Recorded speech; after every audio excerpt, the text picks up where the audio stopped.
வீணா அங்கே பேய் இருக்குமோன்னு பயப்படுறாங்க. பார்த்தா அங்கே ஹீரோ தான் பயம்புத்திட்டு இருக்காரு. ஸ்கேரி ஹவுஸ்ல இருந்துட்டு நீயே பயந்தா எப்படி, வா நமக்கு கிடைச்ச அந்த கேசட்டை போட்டு பார்க்கலான்னு அவங்கள கூட்டு போய் ப்ரொஜெக்டர்ல போட்டு பார்க்குறாங்க. சித்தார்த்தன் என்ற டாக்டர் இனி அவன் வாழ்க்கையில் நடக்கிற எல்லாத்தையும் வீடியோ எடுக்க போறதா சொல்லிட்டு இருக்காரு. பிரெஞ்சு பிரைம் மினிஸ்டர் கூப்பிட்டதால 12 வருஷத்துக்கு அப்புறமா சொந்த ஊரான பாண்டிச்சேரிக்கு இப்போ அவர் போயிட்டு இருக்காரு.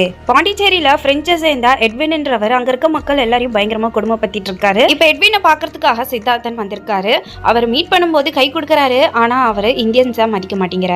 இந்தியன்ஸ் எல்லாம் ஜீரோ கண்டுபிடிக்கதான் லாக்கி எதுக்காக இந்த டாக்டரை பிரைம் மினிஸ்டர் கூப்பிட்டாங்க அப்படின்னு கோமா பேசிட்டு இருக்காரு. எட்வினுக்கு ஜாக்லின் ஒரு தங்கச்சி இருக்காங்க. அவங்களுக்கு இன்னைக்கு பர்த்டே ஃபங்க்ஷன். ஆனா அவங்களால கை காலெல்லாம் அசைக்க முடியாது. இந்தியன்ஸ் வெறும் ஜீரோ கண்டுபிடிக்கிறதுக்கு மட்டும் லாக்கி கிடையாது, 48 நாள்ல சித்தா மூலியமாவும் தங்கச்சியை நான் சரி பண்ணி காட்டுறேன்ட்டு பெட் கட்டுறாரு. வெளியில இருக்க இந்தியன் மக்களுக்கு சாப்பாடெல்லாம் தூக்கி போட்டுட்டு இருக்காங்க. ஆனா உள்ள இவங்க பயங்கர கிராண்டா கேக் வெட்டி சாப்பாடெல்லாம் பரிமாறிட்டு இருக்காங்க. ஜாக்லினுக்கு கை வராததால அவங்களால தனியா சாப்பிட முடியாது, ஒருத்தவங்க ஊட்டி தான் விடணும். ஆனா அங்க இருக்க சித்தார்த்தோ எதுக்காக ஊட்டி விடுறீங்க, அவங்களே சாப்பிட சொல்லுங்க, அவங்களுக்கு அவங்க மேல நம்பிக்கை இல்லைன்னா தாராளமா நீங்க ஊட்டி விடுங்கன்னு சொல்றாங்க. இதனால ஜாக்லின் பயங்கரமா கோவப்படுறாங்க. அவங்களே அந்த கேக்கை தனியா சாப்பிட்றதுக்கு ட்ரை பண்றாங்க. ரொம்ப கஷ்டப்படுறாங்க. ஆனா எப்படியோ ஒரு வழியா அந்த கேக்கை சாப்பிட்டுறாங்க. இந்த நிகழ்ச்சினால அங்க இருக்க எல்லாருக்குமே பயங்கர ஆச்சரியமா இருக்கு. 48 நாளைக்கு நான் உங்களுக்கு ட்ரீட்மெண்ட் கொடுக்குறேன், சித்த வைத்தியம் மூலியமா உங்களை சரி பண்ண முடியும்னு சித்தார்த்தன் சொல்றாரு. ஜாக்லினுக்கு இதுல ஈடுபாடு கிடையாது. ஃபர்ஸ்ட் அவர் மேல பயங்கர கோவமா தான் இருக்காங்க. கொடுக்குற மெடிசன்ஸ் எல்லாம் கூட தட்டி விட்டுடுறாங்க. போக போக அவர் கொடுக்குற ட்ரீட்மெண்ட் இவங்க ஏத்துக்கிறாங்க. மெடிசன்ஸ் ஒழுங்கா சாப்பிட ஆரம்பிக்கிறாங்க. அவங்க பாடியில நல்லாவே இம்ப்ரூவ்மெண்ட் இருக்கு. 48 நாளைக்குள்ள சித்தார்த்தன் சொன்ன மாதிரி ஜாக்லினா சரி பண்ணிடுறாரு. ஜாக்லினால இப்ப தனியா எழுந்து நிக்க முடியுது. ஆனா ரொம்ப நேரம் நிக்க முடியல, கீழே விழ பாக்குறாங்க. சித்தார்த்தன் தாங்கி பிடிக்கிறாரு. இதை பார்த்த எட்வினுக்கு கோவம் வந்து துப்பாக்கி எடுத்து சித்தார்த்தனை சுட பாக்குறாரு. இது வரைக்கும் தான் அந்த வீடியோல இருக்கு. இப்ப ரெண்டு பேருமே அவங்க வீட்டுக்கு கிளம்பிடுறாங்க. அடுத்த நாள் ஸ்கேரி ஹவுஸ்க்கு ஒரு லவ்வர்ஸ் வராங்க.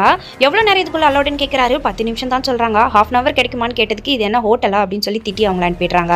இந்த லவ்வர்ஸ் அங்க இருக்கிற ஜனங்களோட தான் உள்ள போயிட்டு இருக்காங்க.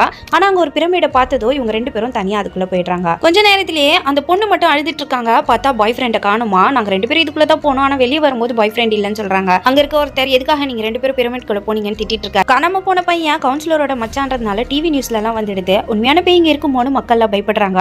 அனுமதி இல்லாம ஸ்கேரி ஹவுஸ் நடத்துறதால இப்ப அதை க்ளோஸ் பண்ண சொல்லிடுறாங்க. அண்டர் கிரவுண்ட்ல செக் பண்ணி பார்க்கலான்னு வராரு. அப்போ அங்க யாரும் பின்னாடி நின்றுட்டு இருக்க மாதிரி இருக்கு. பார்த்தா அங்க ஒரு பேய் இருக்க மாதிரி காட்டுறாங்க. ஆனா ஹீரோ திரும்பி பார்க்கும்போது அங்க யாருமே இல்ல. மேல வந்து அந்த பையனை யாரோ கட்டி போட்டிருக்காங்க. இப்ப ஹீரோ அந்த பையனை காப்பாத்திட்டு யார் முன்னே இப்படி பண்ணதுன்னு கேட்கிறாரு. அப்பதான் அங்க வீணா வராங்க. ஆனா வந்து அப்நார்மலா நடந்துக்கிறாங்க. பிரெஞ்சுல எல்லாம் பேசுறாங்க. ஹீரோக்கு ஒண்ணுமே புரியல. இங்க வந்து போன் சொல்றாங்க. ஹீரோ முடியாதுன்னு சொன்னதுக்கு இது ரொம்ப ஆபத்தான இடம், எல்லாரும் இங்க வந்து போயிடுங்கன்னு அந்த ஆன்மா இப்ப வீணா உடம்புல இருந்து போயிடுது. இப்ப இவர் கைக்கு ஒரு பழைய டைரி ஒண்ணு கிடைக்குது.